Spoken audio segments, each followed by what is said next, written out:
Good morning. Economics chapter 21. Stop writing, please.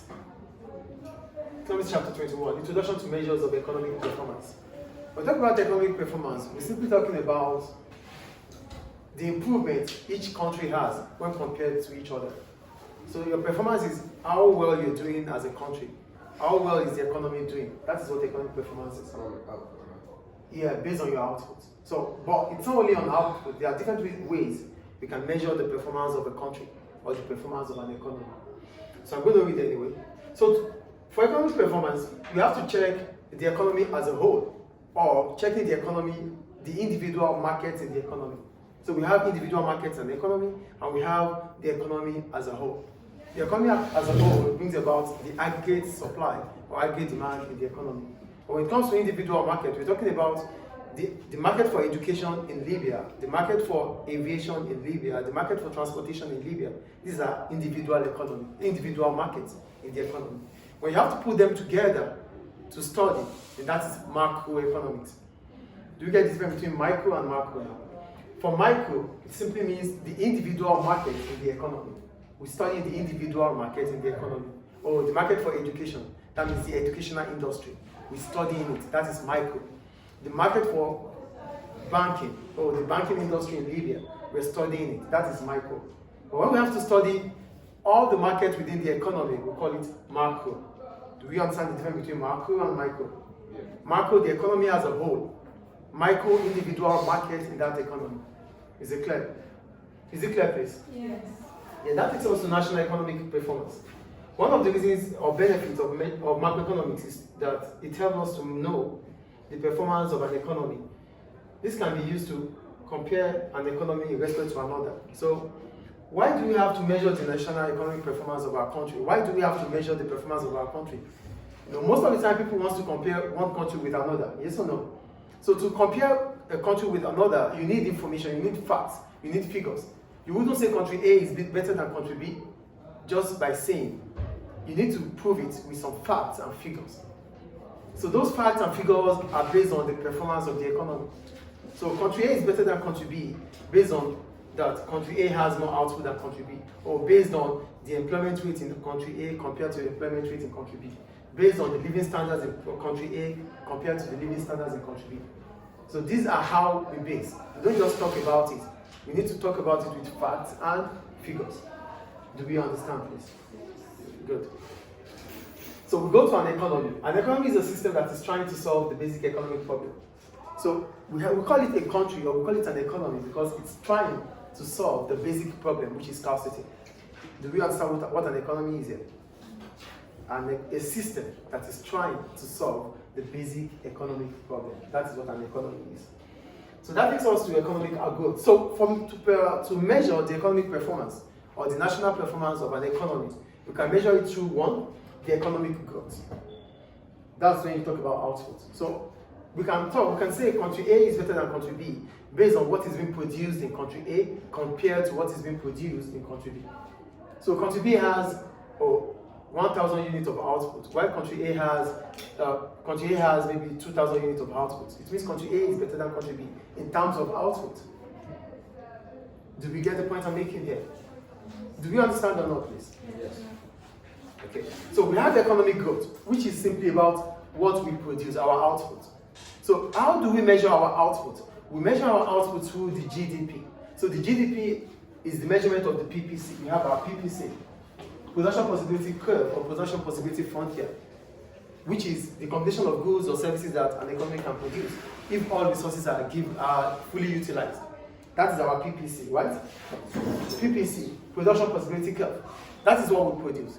But they are outputs. So to measure what we produce, we use the gross domestic product, the GDP. So if the country has produced, let's say, 10,000 units of goods, so what is the value of each unit of goods produced? The value of each unit produced will determine our GDP.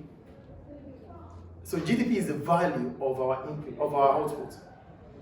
So we can compare a country A with country B, based on what is being produced in country A and what is being produced in country B. Do we understand economic growth here? So to measure our economic growth based on output, we use our gross domestic product, GDP. Don't try what I'm talking. pen down. We call it GDP. Is economic growth clear? So we can compare the economic growth of Libya compared to economic growth of Nigeria, the GDP of Libya to compare to the GDP of Nigeria. So this is what GDP is about. Do we understand GDP here? Yes. Another way to compare or to measure the economic performance of a country is through unemployment rate. What is unemployment? Unemployment is a situation whereby individuals who are willing and able to work cannot seek an employment, they couldn't get a job. According to the International Labour Organization, ILO, unemployment simply means looking for a job for almost a month and unable to get it, and you are willing to work for the next 2 weeks if job is available. That is unemployment, according to ILO, International Labour Organization. But literally, unemployment simply means we can't find a job. We look and continue to find a job, but we couldn't find one. Despite the fact that we have the ability and the willingness to work, but we can't find one. So the rate of unemployment in a country can be used to measure the economic performance of such country. So if unemployment is increasing in the country, it simply means resources are wasting in that country. Because a country that has a high unemployment rate means a lot of people in that country are not working. So the PPC, we have our PPC curve. This is our PPC curve. So it means instead of the PPC curve to shift outward, instead of it to shift outward, it's shifting inward. So here, it means resources are not fully utilized. So unemployed resources is the same as unemployment. And unemployed resources will bring about a low or reduced output. Do we get it? So if you have to measure the economic performance of a country, we can measure it based on the employment and unemployment rate in that country. So a country with high unemployment rate will have resources not fully utilized. So their output is expected to fall. So unemployment and growth, economic growth, are related together.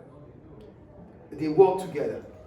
A country with a high employment rate, not unemployment, a country with a high employment rate will have a higher output. Because when people are employed, when people are engaged, it means they produce more. But if the economy is having a high unemployment rate, it would have meant that the economy is producing inside the PPC.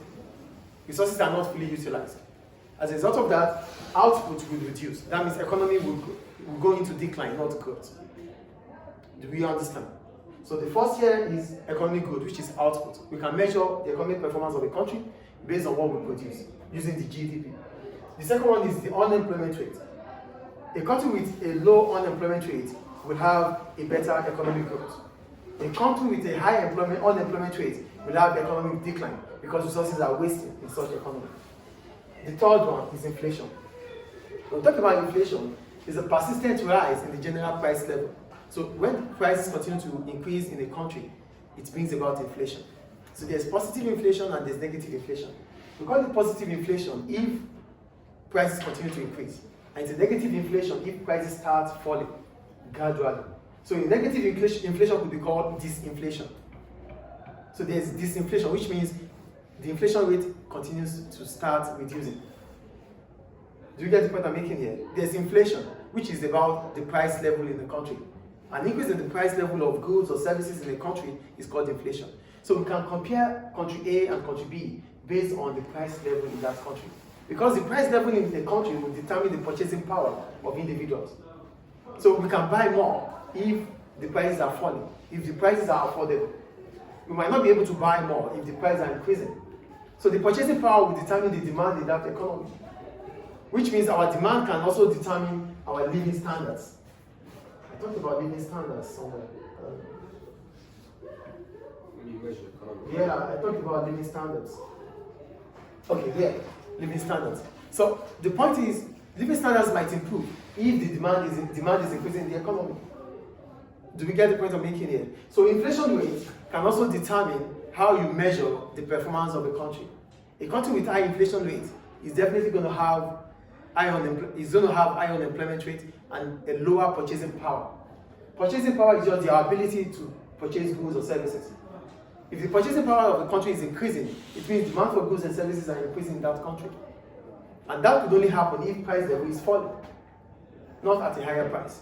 Though, inflation is not a bad thing, because without inflation, businesses will not make profit. So prices have to be inflated to make profit. But a high inflation rate or hyperinflation is not ideal for an economy. What's the market bubble? Market bubble, well, it could lead to speculation before bubble.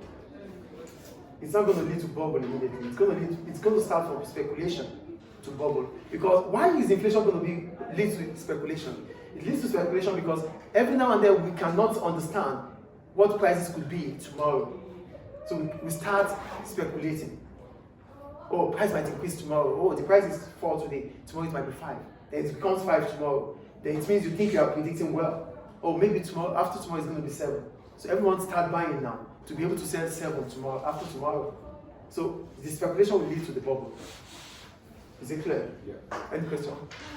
Do we understand up to now? So these are ways we can measure economic performance. There are other ones we can use the balance of payments also to measure economic performance. After this, we're going to talk about that.